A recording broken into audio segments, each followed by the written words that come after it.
woman could say, hey honey, I will allow you to bring a captive woman into this house. You know why? You don't have to prove anything to me. I trust you with my life. I have trusted you with my life, and I will continue. If that is what Yahweh is telling you, I am with you. Wow. But that's rare. Yes, sir. That's very, very rare. I hope I made that clear. I said I hope I made that clear. Amen. Baruch Hashem Yahweh.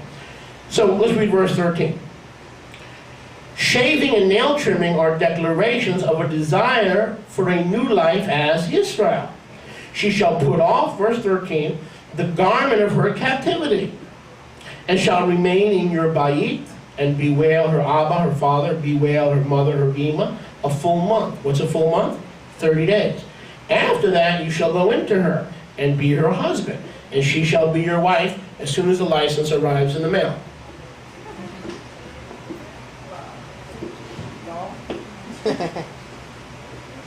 In other words, keep the state out of your bedroom. Yahweh does not want the state approving of your marriage or disapproving of your marriage. Keep the state out of your marriage.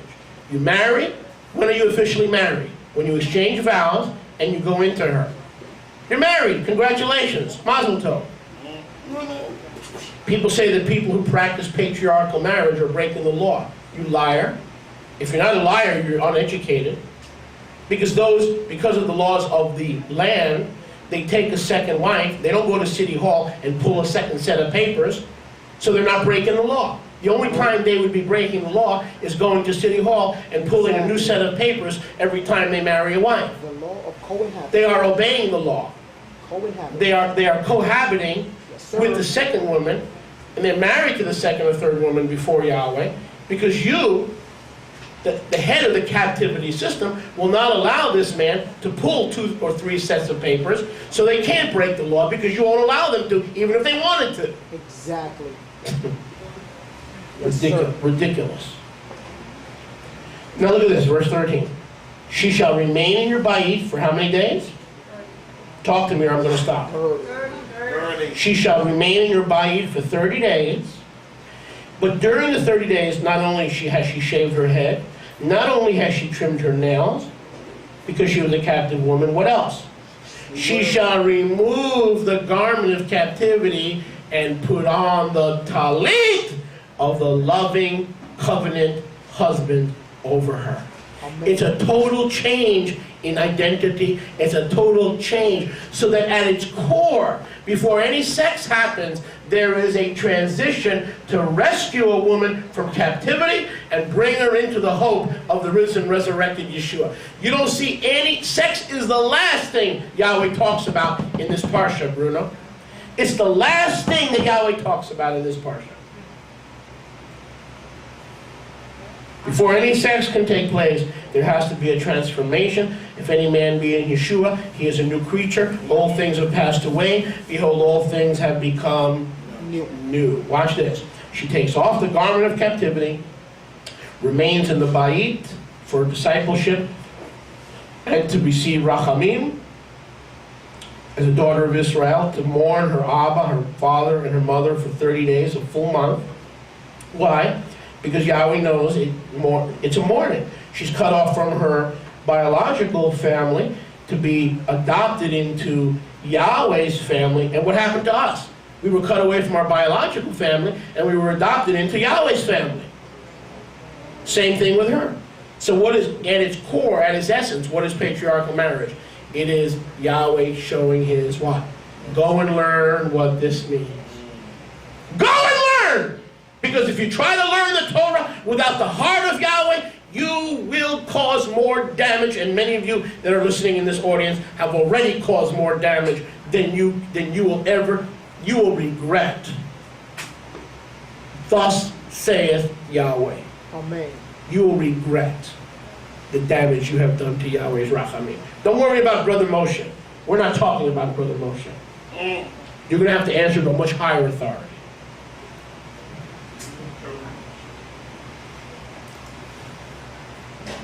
You better make things right while you have time to make things right. Because the night cometh when no man can do the works of Yahweh, which includes teshuvah and shuvah. So, she has this time to mourn her past, her ties to her past.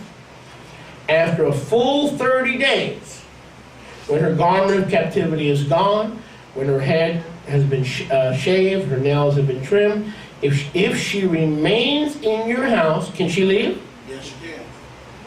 Why did Yahweh build in the 30 days, right? To make sure she's not there by forced captivity.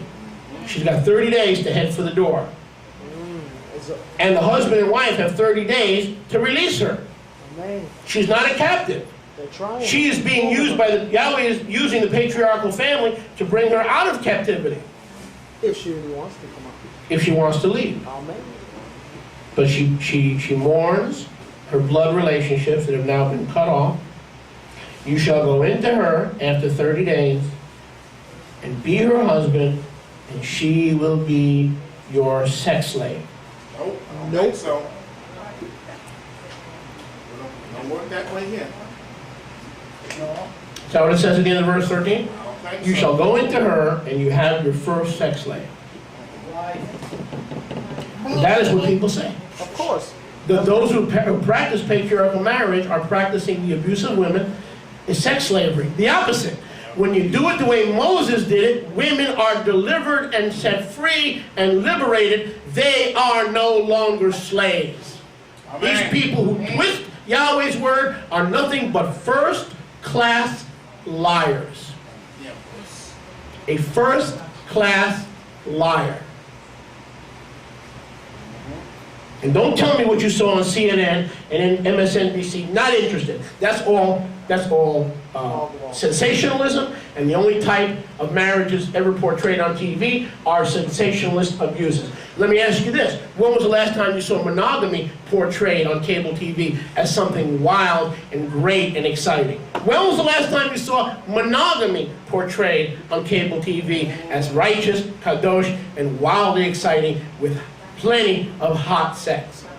You don't see that. The only time you see marriage on TV is when they ridicule it and they demean it as something that men don't, it's archaic. Because modern women don't need marriage. So if they're going to demean marriage, what more are they going to do to plural marriage?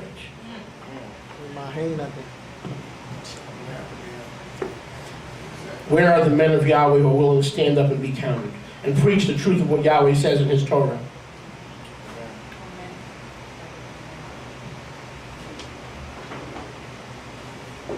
I'll tell you the truth, many of them are wearing their own garment of captivity. They're man's slave, not Yahweh's slave. Can I hear a good amen? Amen. Then you go into her and be her husband, and she will be your wife.